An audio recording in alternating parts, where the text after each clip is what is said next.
আমার এই ভিডিওটা যারা দেখছেন সবাইকে স্বাগতম জানাচ্ছি আজকের এই ভিডিওটা থাকছে বনমালী রায় বাহাদুর তারাস রাজবাড়ী পাবনায় বাংলাদেশ প্রত্নতাত্ত্বিক অধিদপ্তর অধীনে যে সকল ভবন রয়েছে তার মধ্যে এটাই আমার পিছনে আপনারা দেখছেন তারাস রাজবাড়ী।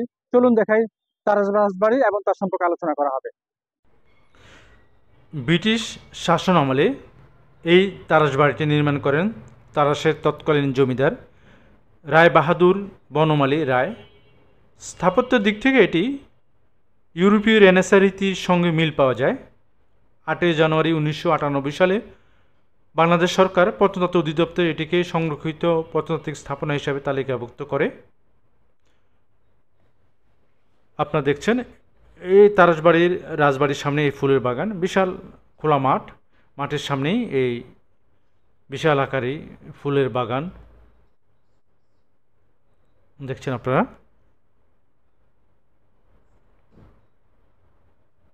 এটি সংরক্ষিত তৎকালীন অর্থাৎ প্রত্নতাত্ত্বিক স্থাপনা হিসাবে তালিকাভুক্ত করে। প্রত্নতত্ত্ব বিভাগ এটিকে সংরক্ষিত ঘোষণার পূর্বে ভবনটি বিভিন্ন সরকারি দপ্তর হিসাবে পাবনা মেডিকেল কলেজের ভবন হিসাবেও ব্যবহার করা হয়েছে কিছুদিন। বাংলাদেশ প্রত্নতাত্ত্বিক অধিদপ্তর অধীনে এই তারাস ভবন সম্পর্কে বিস্তারিত এখানে বর্ণনা করা রয়েছে।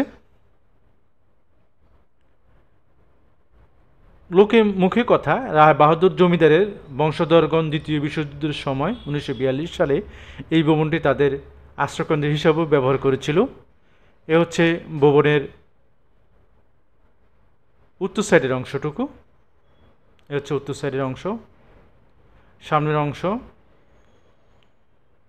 ভবনটি এখন তালাবদ্ধভাবেই থাকে। এই জমিদার বাড়িটি এখনও অনেকটা ভালো, ভেঙে পড়ে নাই। অনেক দেওয়ালের বিভিন্ন নকশা করা এই ভবনের সামনে রয়েছে একটি বড় প্রবেশপথ, যে প্রবেশপথে আমি ঢুকেছিলাম। এ হলো ছাদের অংশটুকু।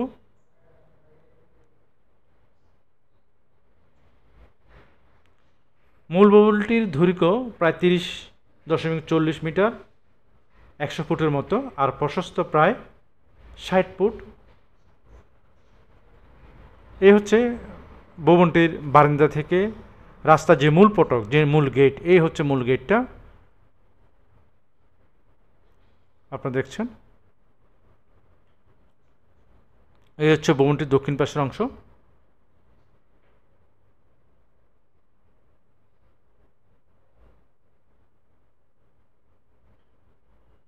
এই যে ফুলের নকশা আঁকা।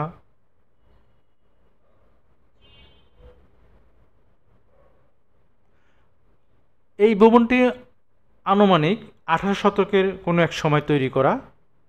মূল ফটক, মূল ভবনের এইভাবে সামনে তোলা থেকে ছবি নেওয়া। দেখছেন আপনারা যে সামনের ফুল অংশটুকু। ভালো থাকবেন, আশা করি পরবর্তী ভিডিওতে দেখা হবে।